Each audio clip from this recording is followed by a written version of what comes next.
which was mostly about the base of the hardware that we provide.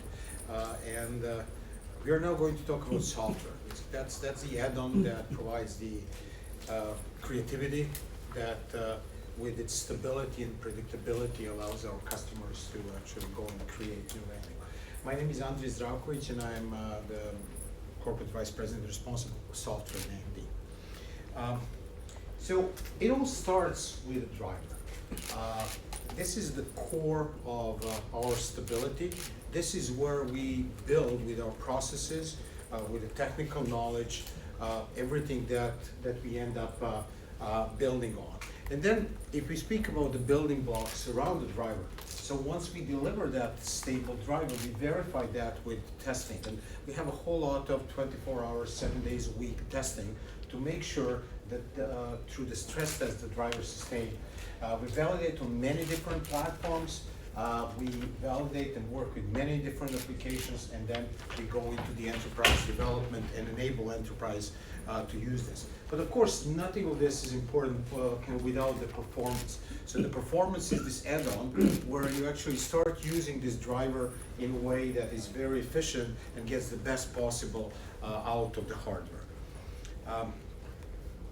All of that is the base to then start adding the features to allow the creativity for the creators who use our devices. And let me give you an idea how does that happen and why this is all important. Let's talk about stability first.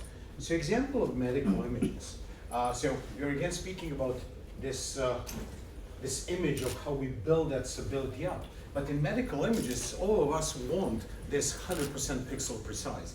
This is the chest cavity X-ray here, and we want to do a very long and detailed testing to make sure that each image is pixel precise every time. Because of course, we don't want our medical results to have an errors because of our graphics card, of course. And when we speak about certification of these applications, I don't know if everybody is aware, a lot of professional applications have a certification procedure that verifies that the software is running perfectly fine on that graphics card, on that driver. What's standard in the industry is you get the driver and then a few months later it is certified on certain application. Well, no, not anymore. We are announcing the 0-day certification program. That means that every driver, every professional driver that we post, and Glenn is going to explain later on the cadence and the details, is certified with many applications. So we just kind of put them up here. So as the driver comes out, it's fully certified to be used with all these applications. And you're going to see why this is very important when I start speaking about the places where we can use this driver. Because this thing is certified on everything that we produce. So let's go into more details. Speaking about quality, I cannot give you the names, but let's say major automotive customer, a number of thousands of users using the Siemens NX software. They are running 3 years on our software. We haven't had a single problem reported. And that's testimonial directly coming from the customer. I don't want to use the real customer names. Of course, when we speak about the drivers like that, it's important that we have a performance story as well. And once you first release a product, you need time to pull a maximum performance out of it while preserving the architectural stability. And we do that all the time. So if you see the improvements of performance, year over year, fantastic improvements. This is same product, just the software on PTC Creo or viewport for medical or for Maya, you end up seeing the tremendous improvements. And why is this happening? Again, I draw your attention to this picture because this core of a software driver is architected properly. So we can, over time, start embellishing it and getting the best possible performance on the product. Of course, performance is a driving factor for the professional solutions, but the whole story is about the complete solution. And how we do that? Look at this right now. So keep in mind, this is the whole thing that we're talking about, everything, core, the stability, the performance, but then it starts getting into what we call creative spaces. And this is the way we design software. One piece of software that is applied to all of these creative spaces. And that's the main and most important story. So of course, when we use the traditional workstation,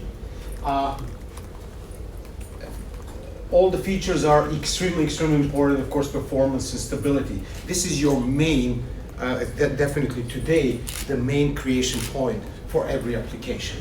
And our products span from desktop, very high-end desktop workstations, to very high-end mobile workstations, of course. But that's not all, because if you are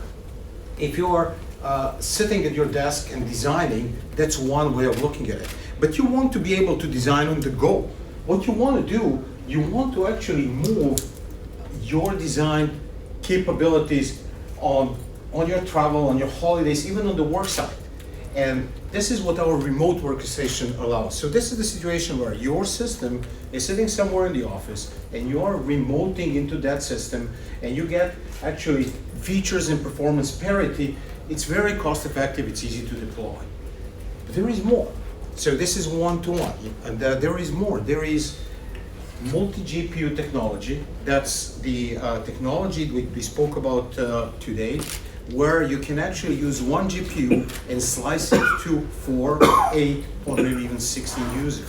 What is different about AMD is we have this thing called SRIOV, the hardware level slicing of the GPU, so we offer quality of service. It is not going ever to happen that one user is going to take more of the GPU than they are allowed. That's important for the costing as well. You always get the portion that you're paying for, and that then gets into private and public cloud, where you start using virtual desktop as a service in a virtual mode. But what's important here is something very, very different from, let's say, our competition. It is one driver. So the same driver that is certified on desktop and mobile workstation, the same driver that can work on a remote workstation, works in a cloud environment, in a desktop as a service situation. And there is more. We so far spoke about creators, so people who design new stuff. But in every company, there are 10 people who use the content. There is one designer who creates and dreams up the systems and images. But even in purchasing, they want to see the design of that product. So that's what we are doing right now with the commercial client. That's something new that we are releasing right now. We are actually allowing users on non-professional systems to use the power of these systems, not to create, not to have the feature-rich environment to create new value, but to view the designs in a very predictable way, to view designs in a way that they're not going to hang their system because they're looking at some very complicated CAD image. So that increases productivity dramatically and definitely simplifies all that we do in IT, of course. And then let's talk about some of the features. The ray tracing. AMD ProRender exists for quite a long time. The ProRender is the way of showing the image the way you see the image. So it's very different from traditional raster representation of the image. It brings images to life, like this motorcycle over here. I actually wish I had something like that. It's really cool. Anyways, looking at the images like that, usually designers are used into kind of creating something and then trying to see this image ray traced. That's how the ProRender works. But with something new, which is the workflow view, we are introducing a plugin of ProRender, and now the ISV applications can actually include the ProRender in their viewport. So typical designs here, this is what you get. You have this kind of block shaded or flat shaded image, and that's how you try to verify your design. And if you want to see something that, how is this really going to look like, you go into the offline rendering. Now, right now you can be in your viewport. While designing, you can actually see how the part that you're designing is going to look like. And that allows you, as you are designing with the ProRender, to get your decisions completely real time.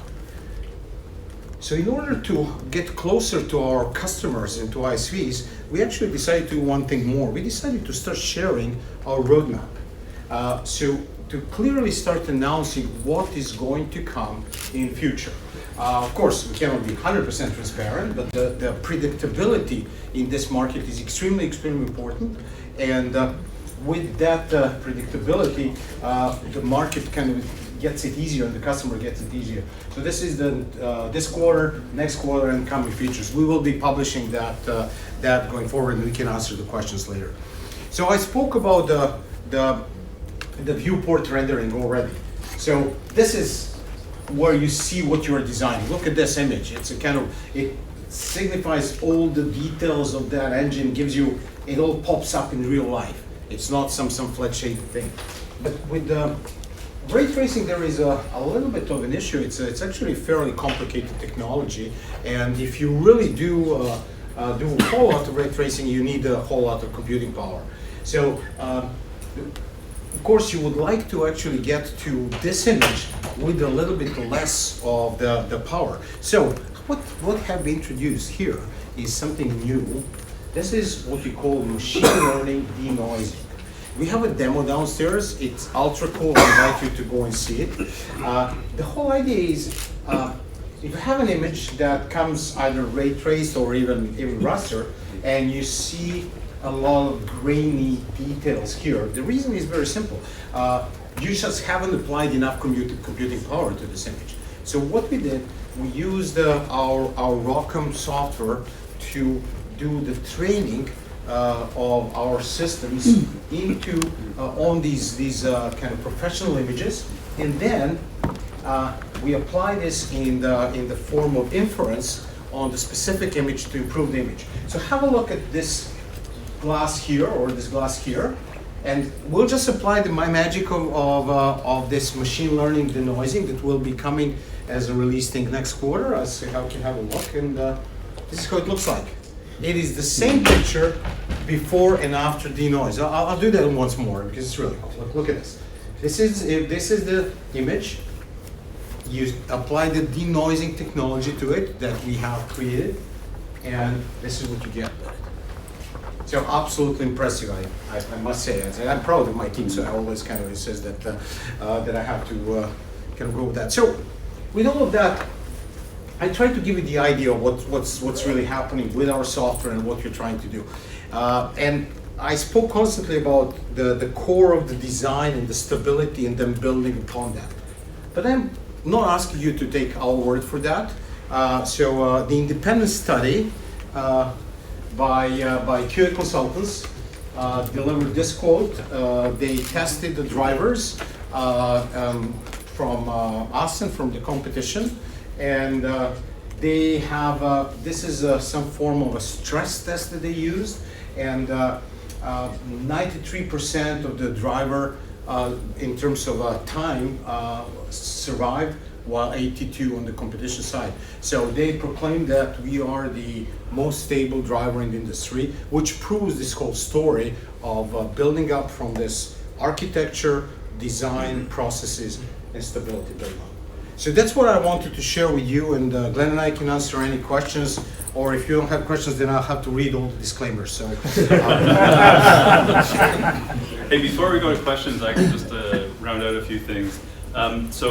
First of all, for the enterprise driver, so this is the technology that we use for our enterprise driver. The enterprise driver goes out quarterly to our customers. So it's the second Thursday of the second month of each quarter it goes out. So the next enterprise driver is next week. So it's on the 14th. At the end of this week, we'll be sending out an e-blast to everyone so that you guys have all that information and you guys can write about it. A lot of what we've just heard from Andre is also in that. So this, of course, is not under NDA, so you're all welcome to write about this right now. Okay. Well, it's streamed online. And plus, the world starting in Australia knows all about it. Yeah, there must be a buzz. Can the stock price change in 5 minutes? We've got viewers from around the world, not just Australia. They're all only just getting up in Australia. So. Okay. Okay, questions? Yes. So So the machine learning denoiser, is that going to be applied to the core Radiant ProRender next quarter, or is it going to be applied to every single Radiant ProRender implementation you have, like SolidWorks, Max, other ones? It is module that is created for the ProRender. That's where we plan to apply it, and we will have a couple of versions of it. There will be a standard version that is completely available for use. So I can see that one can apply it to any other technology, so any other type of imagery as well. The trick with that is that with all the machine learning techniques, you have to train the neural network, and our neural network now is trained to actually work on these professional images. So ProRender is the first application. What I meant is it, will it be available in ProRender for SolidWorks? Will it be available in ProRender for Max? So it's available starting next quarter Yeah. for integration, so with our ISV partners to take it and then integrate into applications. Okay. That's our first wave to go with it. Yeah. So we may follow up with some of these situations where we have plugins to put those in as well. So it won't automatically become part of the plugins that you currently offer online? Correct. It's addition to the plugin. It's addition. Sorry. Yes. Yeah. Okay. Yes, please. When do you plan to support DirectX ray tracing, and do you plan to have some hardware accelerated ray tracing nowadays? Well, it's ray tracing as accelerated ray tracing is something on the roadmap, so that will be coming later. I cannot give you the dates right now. We have focused on ProRender as a technology, and we have worked that through a hybrid rendering that we announced at that was the GDC, right? Yes. This year, right? And so currently that's the part that we are driving for the professional applications.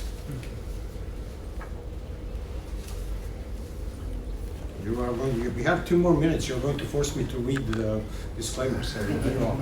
Yes.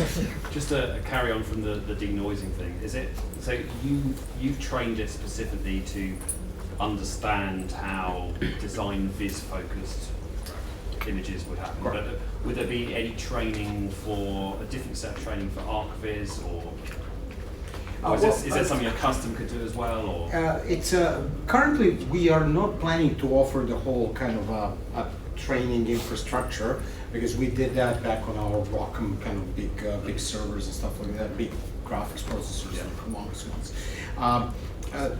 The nature of training is that it does tremendous improvement on any type of the image. It performs the best on the images that are kind of similar. So that's what we are going to be releasing right now. So, well, we need to see also the level of adoption and then see where we're going to take it. Right now we are putting it as something completely new. Right. I just want to add to that too. So our strategy with rendering is to democratize it. Right. So if you look around at the world today, you have a small percentage of people who are actually rendering, especially in the product design space.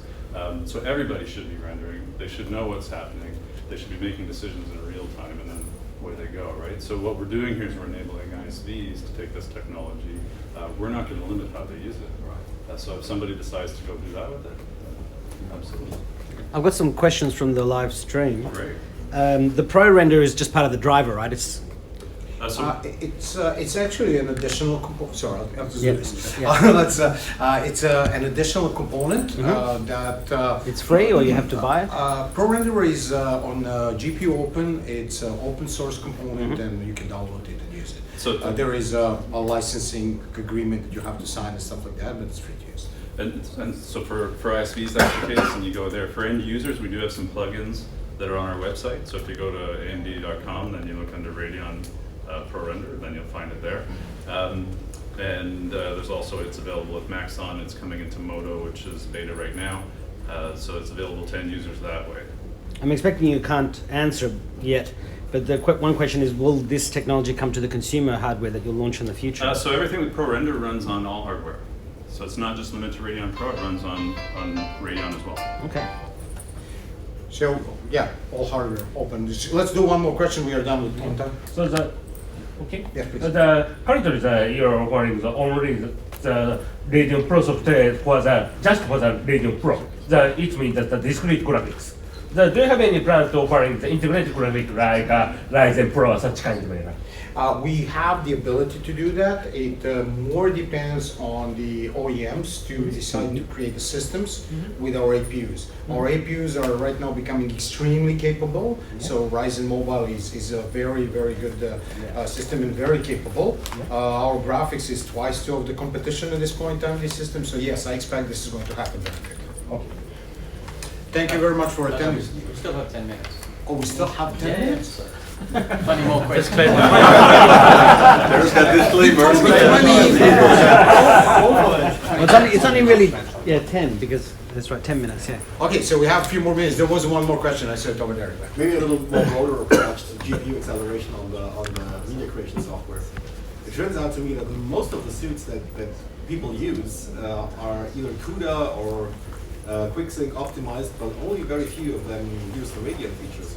Like for instance, the hardware encoders for H.264 or H.265. Are you planning to put some more support to ISVs there? Well, we have a fairly open open system, so yes, we can do that. I mean, the reality is, CUDA is a dominant machine learning platform, and we are catching up with our stuff. But the very important part in that is we have a different approach. Our approach is fully open. So our ROCm platform is completely open source. It's posted on GPU Open. So there is no black box that you don't know what's going on. And the adoption, of course, takes time. But with the quality of the hardware product, openness of software, stability of software, I'm certain that we'll just very quickly catch up. I think they're talking next door about that, so we'll get much more precise information. I've got some of the whole the questions, but yes, it's about the 0-day certification program. So when you launch your enterprise driver, you're saying every application is certified that? Well, I can't say every application. There is a list of the application. It's about 35, something like that. It's just under 40. So yeah, I mean, ultimately, so the process that Andre went through where we talked about the core, so if we're doing that properly, it's very predictable what's going to happen with our certifications. So we have a very good line of sight in terms of are we going to get certification or not. So what we can do is before we actually hit that date for the enterprise driver that goes live, we're working with the ISVs to have it so that we have certification at that point. So we have the predictability on close to 40 of them that we know basically right at that point we can get those certifications. There are others that may come a little bit after or are built on top of that and happen at the same time. It really kind of depends on when that point is that we can give that driver with the hardware to the ISV.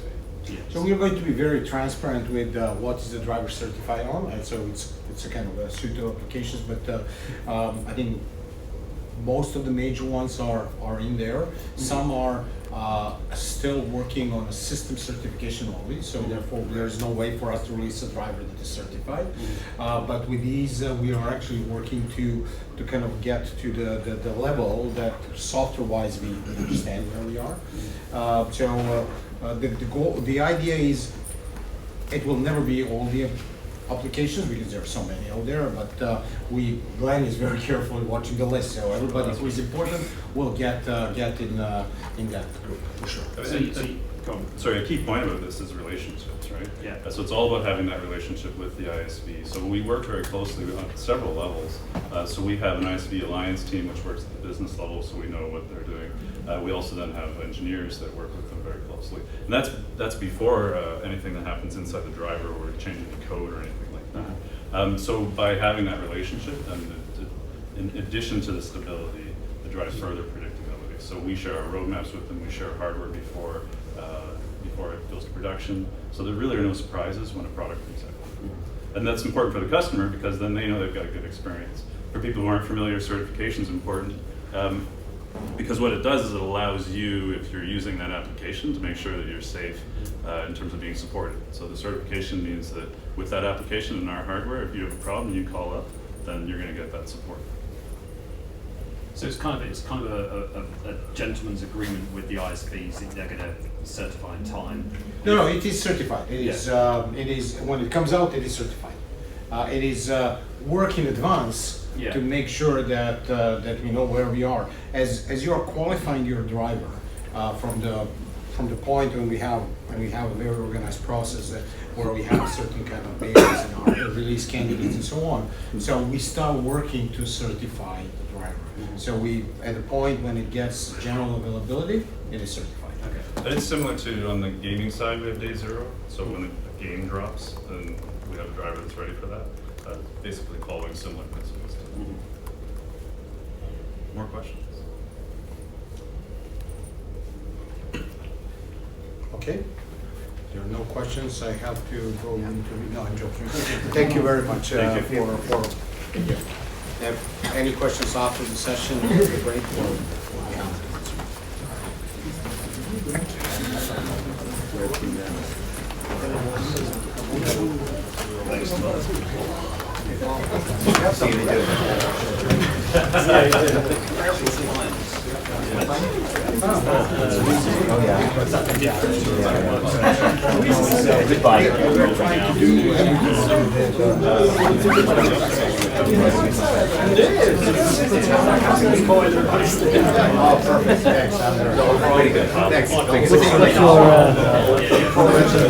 Gimbal.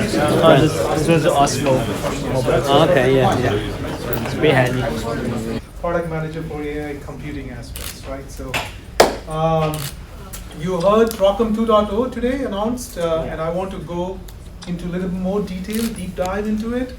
So that's my purpose, and along with Derek here. Training and inference are the most important machine learning workloads in the data center. Our focus is in data center. Both of these workloads needs tremendous amount of acceleration. On one side, the network is becoming larger and complex, and the other side, the applications are still being developed, are still evolving. So it's a perfect thing for AMD because it kind of finds home into our product. So it's a great thing for us. And our vision is that we build the best computing platform for the developers, and ROCm is the way for you to realize, the developers to realize that, vision. Okay. What I want to do is I will go through this stack completely. This stack was shared earlier in the morning, but if you look at it, the three things that I want to call out. Number one, this is an open source stack. You can download it today. Developers can go and start developing it. In fact, the demo that you saw today morning from David was basically developed, the automotive demo was developed on this stack. So you can do it too. It's very easy to do that.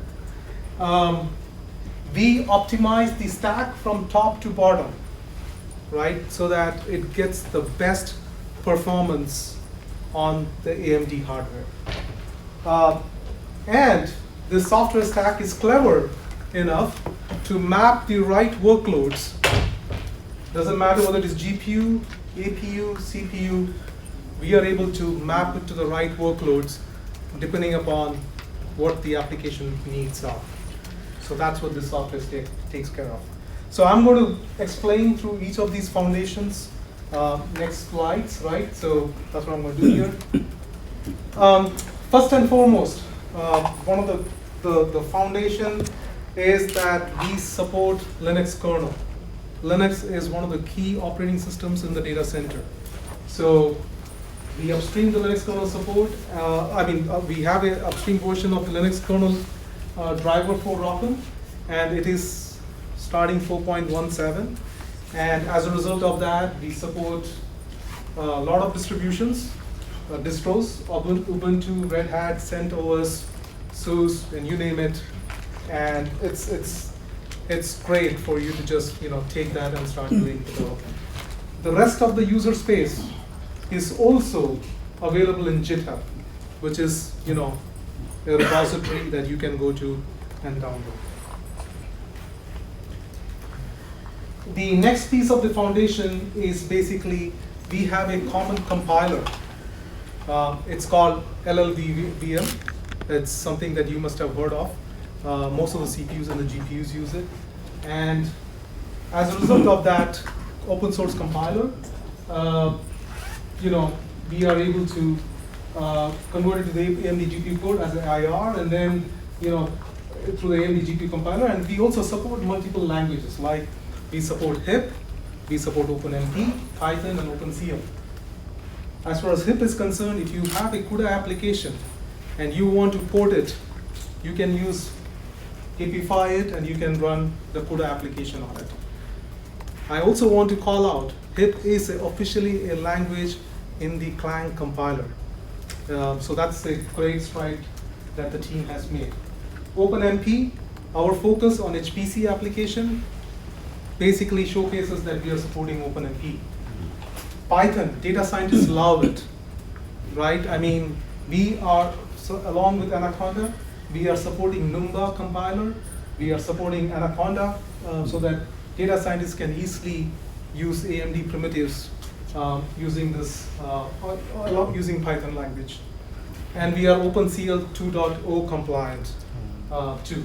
So that's one piece that I want to talk about. The other piece is we have graph compilers. As you know, the machine learning network has multiple layers, and there's a lot of opportunities of fusions. So these XLA and the TVM compilers does exactly that, so that you are able to run the best on the AMD hardware. The next set of piece of the foundation is basically the tools aspect, right? And what we do is, this tools provides ultimate flexibility and gives access to the information needed to debug, optimize, and scale application functionality and performance across heterogeneous compute, whether it's CPU or GPU. So we have various tools like the ROC profiler and the ROC tracer for profiling and tracing. We are also working tools with the third party. It's like the Tau, the Papi, and the Vampire. We have some university relationships, and we are working with them to get those integrated. We have a ROCm GDB. We have ROCm SMI for the system management. We also have ROCm validation suite, and this basically gives the administrators the capability to see what the status of the GPU is. And so a lot of different tools that's available today. You can download that, and again, you can go and add the new functionalities as you want, or the developers want, right? Libraries are the important piece of the machine learning network. So we, for example, the GEM, general matrix to matrix multiplication, that's a very core functionality of the machine learning workloads that we need to make sure has the highest efficiency. So I'm proud to say that we are up to 97% hardware efficiency as far as this from a software point of view is concerned. And we have various different libraries like the basic ROC Blast, for example. We have ROC Sparse to do the sparsity matrix related operations, and we support different FP64, FP32, mixed precision, INT8, INT4 to do the best optimized machine learning workload that need to be run.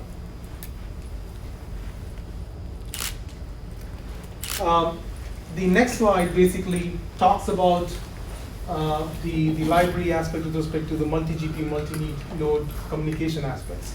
It's very important that with a petaflop kind of workload that is running, you need to have the ability to run on multiple GPUs, and our software is able to basically scale it through multiple GPUs. So we have something called as RICL, which is the Radeon Collective Communication Library, and we have optimized that. We have RDMA support, so that you can do a remote direct memory access, and that we support through we support that both on the InfiniBand and ROCm, converged Ethernet high-speed network fabrics, and we also have an easy way to do the MPI integration. Okay.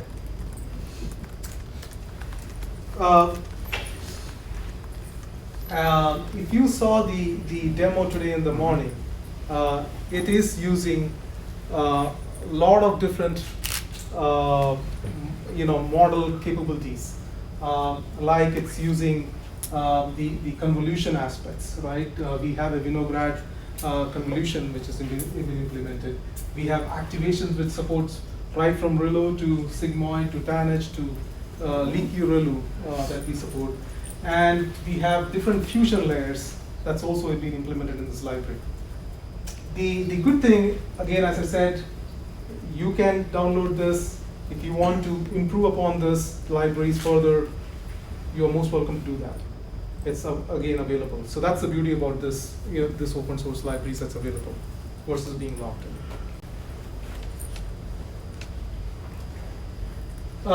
The last piece that I want to also talk about before I give to Derek is basically the amount of improvement that we have done purely from a software point of view, from a ROCm 1.7 to ROCm 1.9. We have achieved about 36% year-on-year performance increase with the same hardware. Now, if you remember the talk that we had in the morning, we went from MI25 to MI60. We had a 2.7x improvement. So once we get the ROCm 2.0, you will see a additional bump, significant bump running on a MI60, for example. With that, I give it to Derek to talk about the applications and the next key aspects. All right, thanks, Sujit. So on that foundation that the hardware and software teams have been building, everyone wants to run machine learning applications, TensorFlow being the most common. So today we have version 1.11. It's available. You can download it as a Docker container. But we've been spending time doing the upstreaming, and this is where it's more interesting. Just like the Linux kernel, it enables developers to go to the main repository and get the version that's mainstream. We're not chasing the next version all the time. So we work closely with Google on TensorFlow to do that. Also with Facebook in PyTorch and Cafe2 to get the upstreaming components as well. And you heard this morning about Paddle and our Baidu efforts. Originally we had our HIP Cafe port. So Cafe is probably not used as much for new development today, but there's a lot of deployments in the industry that still use it. And MXNet is really interesting for AWS and their solutions. So what's the easy way to deploy these components? So once you have that Linux kernel upstreamed, and you just download a Docker container as an application self-contained component, there's very little effort to compile all the libraries that we've talked about.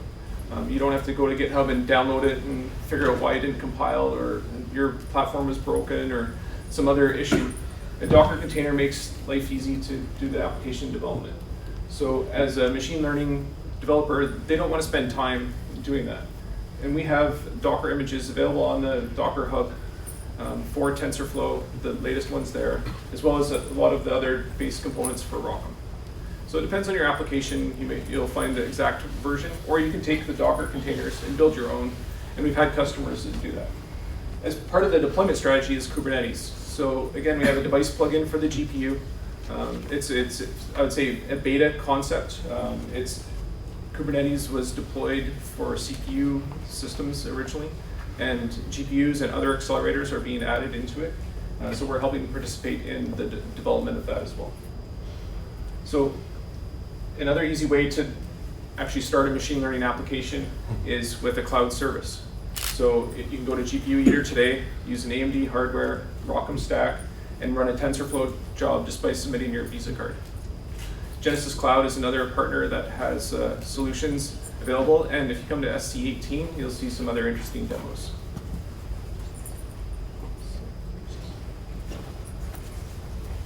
So what's happening in the application space and in the networks? So originally, a lot of people spent time in the CNNs, the convolutional neural networks. Then there's a lot more research happened in the RNNs, recurrent neural networks. But most recently, the GANs have taken over in terms of some very interesting research topics. And even this morning, you can see in the demo how the system needed more data to train itself. And once you get to that level, you need a lot of data, a lot of performance, and a lot of throughput. And we have that with the ROCm stack and the hardware we have. But what's also interesting is there's so much research happening in this field that next year we probably won't even recognize which networks are there. There'll be new networks. And we think our open source hardware and software infrastructure can support those kind of research projects. So it's available today. You can go to the GitHubs, find the solutions. We're improving the system every day, and look for the MI60 and MI50 support in ROCm 2.0 this fall. Thanks. Is there any questions? Yeah, go ahead. Sorry for a very fundamental question.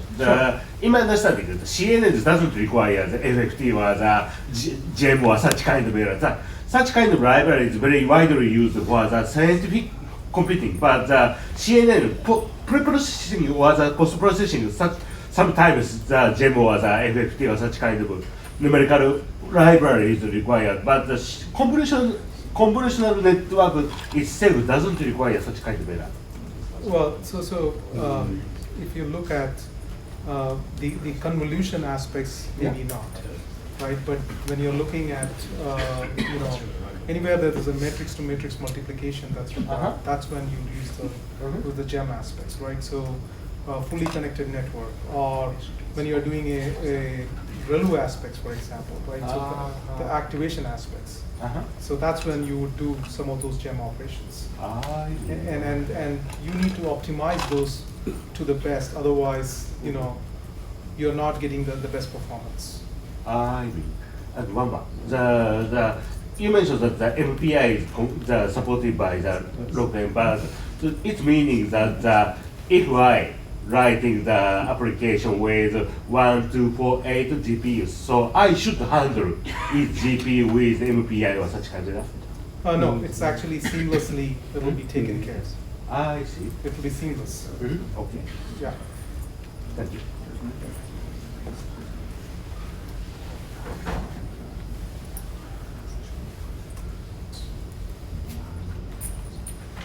I think we have time for another question.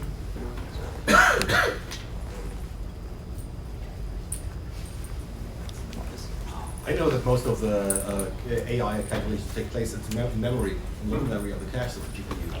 But do you think that for the inter-GPU communications, PCIe 4.0 will play an important aspect, or is that just irrelevant to the application? It's still dependent on the application, so the different workloads have different problem sets where you have to either move it between GPUs or it's compute bound. So it really depends on the application, but for applications that are memory bound, so people are running models in machine learning that are larger than the amount of memory available on the GPUs. So even if you have 8 GPUs in your system, they're each 32 gigabytes, the models are larger than that. They have to find a way to move the data around. But it's really application specific. And so there are two types, right? There's a computation bound and there's a communication bound. And if your application happens to be communication bound, that's where there will be benefit to very good GPU to GPU communication that's happening.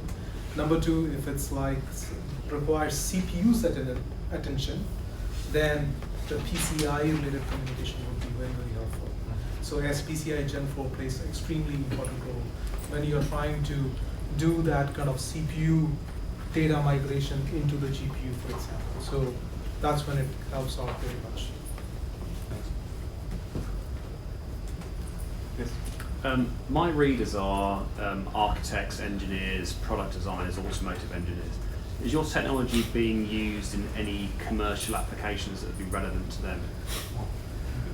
I would say almost all applications are experimenting with machine learning. So people that are doing rendering are looking at how to use a TensorFlow app and do some kind of denoising or computational fluid dynamics. They add machine learning in their workflow so that they don't have to do as much heavy compute. So I would say almost every industry is investigating it. Some have deployed, and some are using it today. But it's all embryonic, and you can't name anyone at the moment. No. Yeah. And quite often, those customers can just use, since you're using TensorFlow, it's an open API. They can use just CPUs, they can use GPUs, they can use other accelerators. Yeah. Okay. Thank you.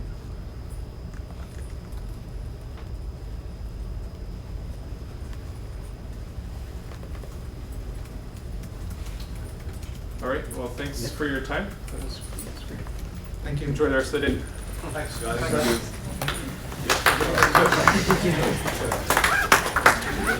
So we got about 15 minutes to the next session, so you can finish a little bit early. So feel free to either stay here for a few minutes or head up to the lobby, and then we'll give you a shout. Yeah.